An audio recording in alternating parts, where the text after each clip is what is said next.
Alright, so I'm on spring break at the moment, and I decided to watch some of the 2012 series of TMNT because, I just survived 2 whole quarters of college. I deserve a little treat. And I was watching Parasitica because I could have sworn Donnie was welling into the side for no real reason, but as I went back and watched it, I realized there was a valid reason. Those were sting holes. He was fixing those up. So now I just feel like a dumbass, but another thing I decided to do is when they got to the scene where Donnie and Mikey were like looking up to see what was wrong with their brothers, looking up to see what was wrong with Leo and Raph, I decided to do my own research to try and figure out, what kind of wasp is this? Because, parasitic feels like an umbrella term for multiple different kinds of wasps, and I wanted to figure out which kind it specifically was. And first of all, it's not parasitic, it's parasitoid. So get it right, idiot.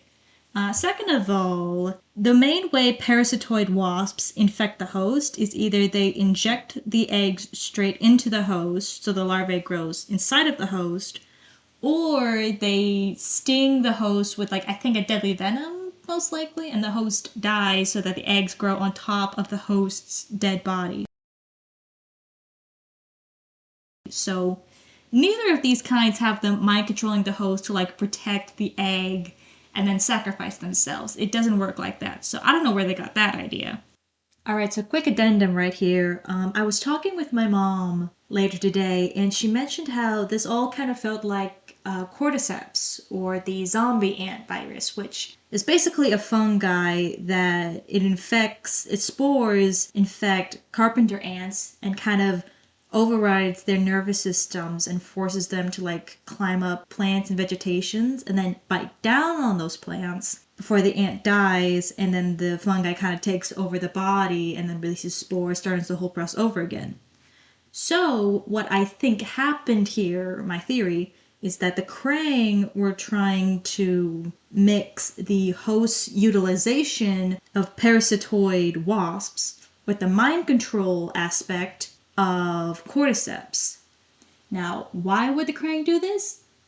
I don't really know. I have a theory where they were trying to see if they could combine the two, not into a creature, but into some kind of a serum, a liquid that they could probably poison the water with, where not only would host or the humans, not only would they be mind controlled to want to go to wherever the Krang would put a giant pool of mutagen to get mutated in. Not only would it control their body, but it would also control their mind to kind of be sacrificing themselves for some kind of greater good. I think that's what they were trying to do, but by the state of which the lab was in, I believe they failed.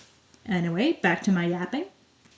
Third of all, like I said, I was trying to figure out what kind it was, so I was comparing images of the wasp we see in the episode with real-life wasps, and the conclusion I came to is that it looks a whole lot more like a normal wasp, like a usual regular wasp, than an actual parasitoid wasp. And if I were to guess what kind it would be, I would say it's either a paper wasp or a yellow jacket.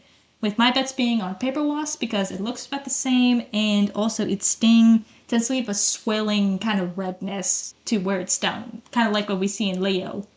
But of course, then again, it also can apparently sting multiple times, so I don't even know. But that's just me doing cursory research on wasps. I didn't go very deep with it, so if you want to do more research to figure out what kind of wasp we're dealing with, you feel free to go do that. But yeah, I just kind of wanted to do a quick video talking about one of my favorite iterations of TMNT. I'm going to go start working on my video about the various arcs in Season 2 of Tales of the Teenage Mutant Ninja Turtles, and I will see you guys then. Yee.